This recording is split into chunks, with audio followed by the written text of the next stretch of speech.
같이 보실 말씀은 열왕기상 21장 17절로 29절까지의 말씀입니다. 한 목소리로 말씀 합독하시겠습니다. 여호와의 말씀이 디셉 사람 엘리야에게 임하여 이르시되 너는 일어나 내려가서 사마리아에 있는 이스라엘의 아합 왕을 만나라.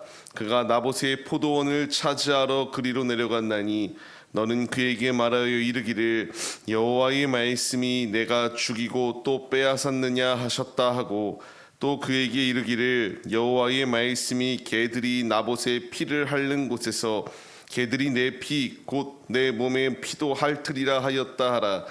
아합이 엘리야에게 이르되 내 대적자여 내가 나를 찾았느냐 대답하되 내가 찾았노라. 내가 내 자신을 팔아 여호와 보시기에 악을 행하였으므로 여호와의 말씀이 내가 재앙을 내게 내려 너를 쓸어버리되 내게 속한 남자는 이스라엘 가운데에 매인자나 노인자를 다 멸할 것이요 또 내 집이 느밧의 아들 여로보암의 집처럼 되게 하고 아이야의 아들 바하사의 집처럼 되게 하리니 이는 내가 나를 노하게 하고 이스라엘이 범죄하게 한 까닭이니라 하셨고 이세벨에게 대하여도 여호와께서 말씀하여 이르시되 개들이 이스라엘 성읍 곁에서 이세벨을 먹을지라. 아합에게 속한 자로서 성읍에서 죽은 자는 개들이 먹고 들에서 죽은 자는 공중의 새가 먹으리라고 하셨느니라 하니 예로부터 아합과 같이 그 자신을 팔아 여호와 앞에서 악을 행한 자가 없음은 그를 그의 아내 이세벨이 충동하였음이라. 그가 여호와께서 이스라엘 자손 앞에서 쫓아내신 아모리 사람의 모든 행함같이 우상에게 복종하여 심히 가증하게 행하였더라. 아합이 이 모든 말씀을 들을 때에 그의 옷을 찢고 굵은 배로 몸을 동이고 금식하고 굵은 배에 누우며 또 풀이 죽어 다니더라. 여호와의 말씀이 디셉 사람 엘리야에게 임하여 이르시되 아합이 내 앞에서 겸비함을 내가 보느냐. 그가 내 앞에서 겸비함으로 내가 재앙을 저희 시대에는 내리지 아니하고 그 아들의 시대에야 그의 집에 재앙을 내리리라 하셨더라. 아멘.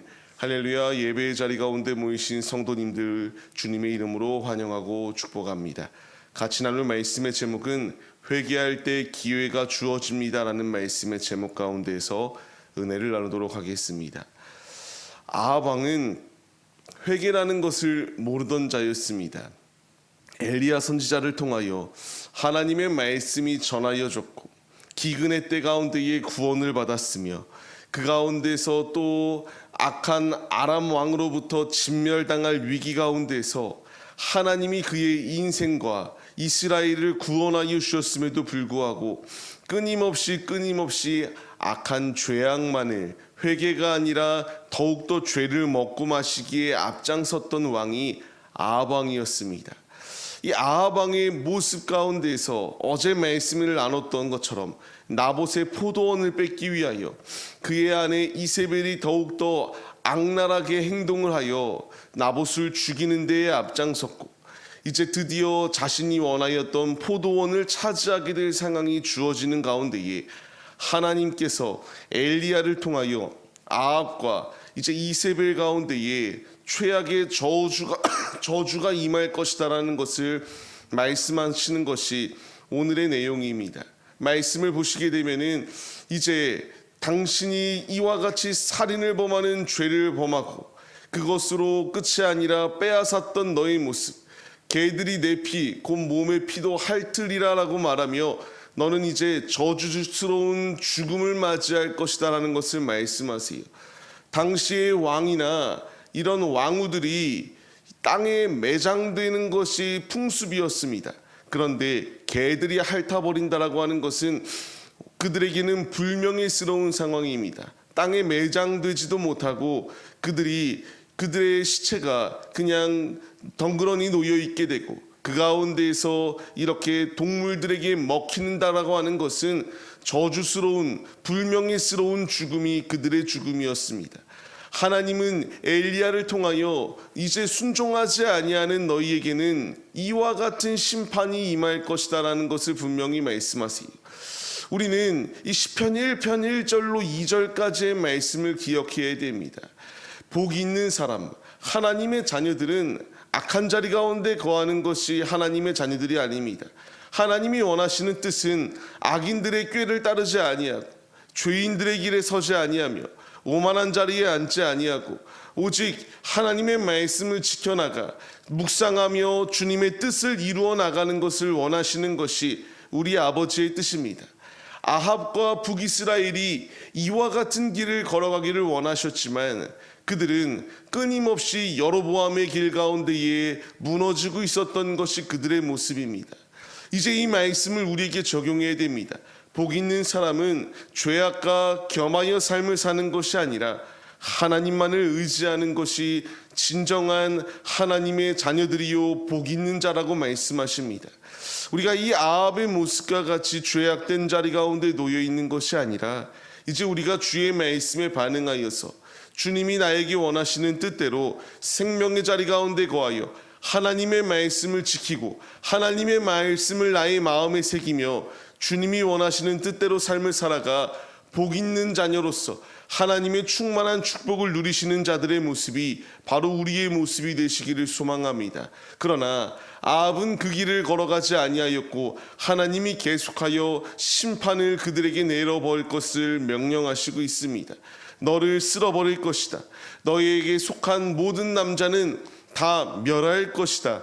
하나님께서 그에게 심판에 대하여 말씀하셨습니다. 그리고 여로보암 집처럼 되게 할 것이다. 바하사의 집처럼 되게 만들 것이다. 하나님을 노하게 하셔서 하나님이 진노 가운데의 너희를 이와 같이 심판하실 것이다 라는 것을 말씀하세요. 그리고 말씀드렸던 것처럼 이세벨 역시 아합을 조종하였던 자입니다. 아합의 악함도 있지만 그 악랄함의 끝에는 이세벨이라고 하는 자가 있었습니다. 하나님이 이 여자를 너무나 싫어하였었는데 이제 그 역시 개들이 먹어버려서 매장되지 못할 것이다 라는 저주스러운 심판의 내용을 듣고 말았습니다. 우리가 분명히 얻어야 될 교훈이 무엇일까요? 우리 역시 하나님의 말씀에 순종하지 아니하고 하나님과 대적하는 자리 가운데 놓여 있다면 이 아합과 그리고 이 이세벨의 모습과 같이 우리 역시 심판의 길 가운데에 심판을 면할 길이 없다라는 것을 분명하게 말씀하여 주고 계세요. 우리가 심판을 면할 수 있는 길이 무엇입니까? 오직 한 길밖에 없다라고 성경이 우리에게 말씀하십니다.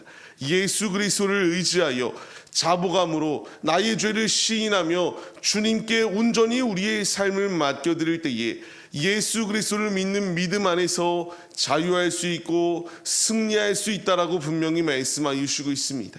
우리가 이 악한 자들의 모습을 교훈으로 삼아 이들의 뒤를 또 쫓아가는 것이 아니라 예수 그리스도의 발자취를 따르기에 힘써야 됩니다.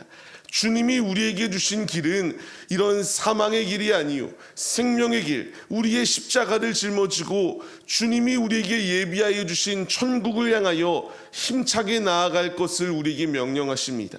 이제 우리가 이 말씀에 반응하여서 악한 자리 가운데 놓여 있는 자들, 세상에서는 득세하는 것 같고 왕 같은 모습이 그들 가운데 있는 것처럼 보이지만 결국 죄악의 자리 가운데에 하나님을 무시하는 자들은 심판의 자리 가운데 놓일 수밖에 없음을 기억하시며 그들을 부러워하는 것이 아니라 오직 정도의 길을 걸어가기에 힘쓰시는 하나님의 자녀들의 모습이 우리의 모습이 되시기를 주님의 이름으로 간절히 축원합니다.